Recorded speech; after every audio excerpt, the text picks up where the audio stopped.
Aristides was the rival of Themistocles. Themistocles was wise and brave, but he could be selfish and fond of money. Aristides, too, was wise and brave, but he was so honorable in his dealing that the Athenians called him the Just. On one occasion he was acting as a judge between two men. One of them had spoken unfairly of Aristides, and the other came secretly to Aristides to tell him of it. "My friend," said Aristides, "tell me the wrong the man has done to you, not what he has done to me. It is not my cause that I am to decide, but yours."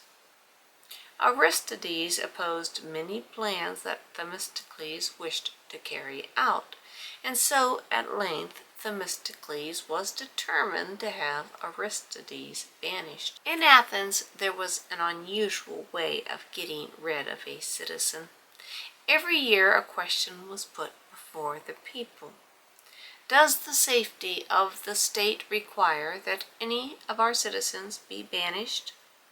If it was decided that this was necessary, the people were then called upon to vote.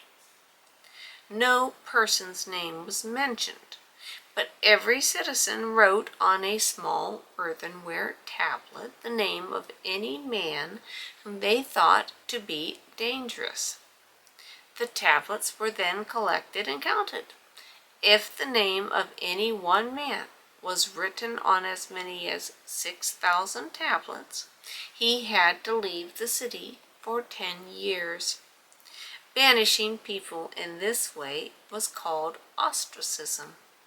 We often use the word still today. It comes from a Greek word which meant an earthenware tablet.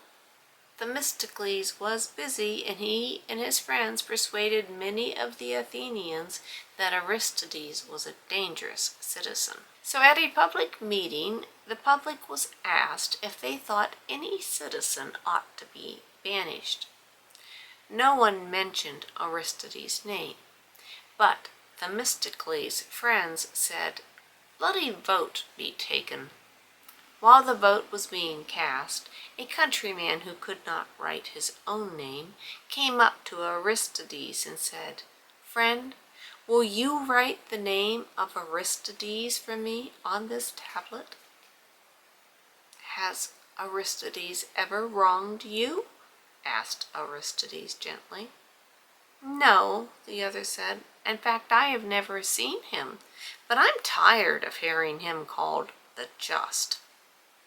Aristides said no more, but wrote his own name on the tablet. There were enough votes against him to get him banished. As he was leaving Athens, he prayed to the gods, asking that the time might never come when his fellow citizens should have cause to be sorry that they had done this to him. The time came, however. 3 years later, when Athens was threatened by the Persians, the citizens, at the request of Themistocles himself, recalled Aristides. He sailed from his place of exile to the Bay of Salamis. He went on board the ship of Themistocles only a few hours before the famous battle began. Themistocles at once gave him command of one of the Athenian ships, and he did good service in battle. In the spring following the Battle of Salamis, the Persian commander in Thessaly tried to bribe the Athenians to become allies of the great king. They refused his offer with scorn.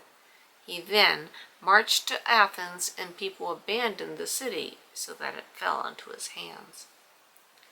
The Greeks, however, collected an army of 110,000 men. Pausanias, a nephew of Leonidas, the hero of Thermopylae, was made commander-in-chief, but Aristides commanded the Athenian troops. The Persians now retreated from Athens, destroying and burning as they went.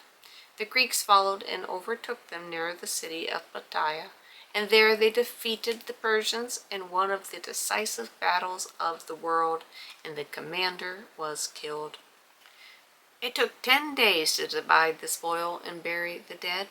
A tenth of the spoil was sent to Delphi and dedicated to Apollo, because of the promise by his oracle that the wooden wall would save the city, and it had led to the great victory of Salamis. A temple was erected to Athena, and thank offerings were made to the other gods. Liberty games were established, to be held on the battlefield once every 4 years. It was also decreed that every year the tombs of those who had fallen in battle were to be decorated with flowers. The land upon which Plataea stood was declared sacred, and the inhabitants of the city were to always be safe from attack by other Greeks. On the afternoon of the very day of which the battle of Plataea was won, the Greek fleet gained a great victory over the Persians again on the coast of Asia Minor. After their defeats at Marathon, Plataea, and Mycale, the Persians never again attempted to conquer Greece. As soon as the victory of Plataea had freed Greece from the ravaging Persian army, the Athenians flocked back to their city, and they began to rebuild it. Aristides and Themistocles carried on this work hand in hand. It was found that the sacred olive tree on the Acropolis, though burned to the ground, was not killed. From its root a stout young shoot had sprung. This was taken by the citizens as a good omen, and the rebuilding of the city went on with great energy. The great seaport Piraeus was fortified, and a wall was built around the city. These and other public works required a great outlay of money, and it was needed to put someone whom all the citizens trusted in charge of the money raised. Aristides was chosen, and enormous sums of money were placed in his hands. He used his office solely for the good of others, and he never became rich. When he died in about 468 B.C., the entire nation mourned, and he was buried at public expense.